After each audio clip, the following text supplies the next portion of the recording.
Spicy crab. Hello mga day! For today's video nga ay magluluto ako ng spicy crabs. Wag ko kontra. Version ko lang po ito. Anyway, may kanya-kanya naman tayong bit ng pagluluto kaya bawal po ang kontrabida. Ang importante ay masarap ang iyong pagkakaluto. Bali itong mga alimango pala ay dala ito ni Mr. pag-uwi galing Palawan. Ika nga niya, bihira lang ito namin makain kaya bumili na siya at higit pa doon, sobrang mahal na ito dito sa atin sa Maynila. Bali, nabili nga lang pala niya ito sa halagang 1K at 7 piraso na nga siya at medyo malalaki talaga. Kaya matatawag na siyang sulit sa presyo niya. Nga tayo sa niluluto ko, bali nailaga na pala ito ni Mister at pinahati ko na rin sa gitna para hindi naman mahirap haluin mamaya at bukod pa nga doon, mas masarap naman yung nanunuot yung lasa sa kanyang mga laman. Kaya ayan no, sinimulan ko na ang paggisa dyan at naglagay na nga ako ng butter sa kawali at ayun, nilagay ko na ang luya, bawang, sibuyas at ceiling green. Maya nga dyan ay tinimplahan ko na rin ng paminta at seasoning.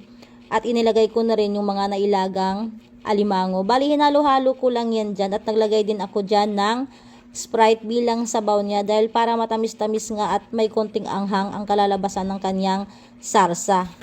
Alam nyo, sa totoo lang, napakadali na nitong lutuin kasi nga, bukod sa nailaga na, ay konting gisa-gisa lang to. Kumbaga, easy to cook lang talaga ang mga ganitong recipe. Kaya, katapos kong halu-haluin dyan, ay tinakpan ko na rin agad para kumulo naman siya at mga ilang minuto nga lang ay, ayan, kulong-kulo na nga siya at naaamoy ko na rin talaga siya. Kaya medyo natatakam na rin ako sa mga oras na yan.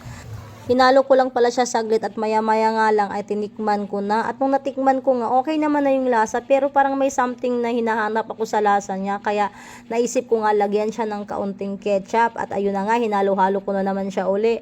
At nung matapos ko nga siyang haluin at tinikman ko uli, ay nako, ayun na talagang lasa na hinahanap ko na medyo matamis, tamis na maanghang at hindi siya ganun kaalat. Kaya talagang masasabi ko, ito, goods na to. Kaya ayan, maya-maya kung halu-haluin dyan, ay syempre, naunti na rin yung kanyang sarsa. Kaya sabi ko, okay na to.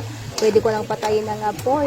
At nung napatay ko na nga yung apoy, ano pa ba ang gagawin? Kundi magsandok na ako. Dahil alam naman natin na pag ganitong kainan ay naku, uupuan na natin yan. Para mamaya imukbang na natin yan. At ayun nga, no, hindi ko na-expect na kakain itong panganay ko dahil nung naggata ako nito nung nakaraang araw ay hindi naman niya pinansin. Pero ngayon ay naku, inupuan din talaga at talagang naubos nga naman namin. Kako nga sa asawa ko, ay naku, wala ka nang aabutan sa susunod na araw ko naman dahil talagang naubos namin mag-ina. Anyway, salamat po sa panonood. Kain tayo!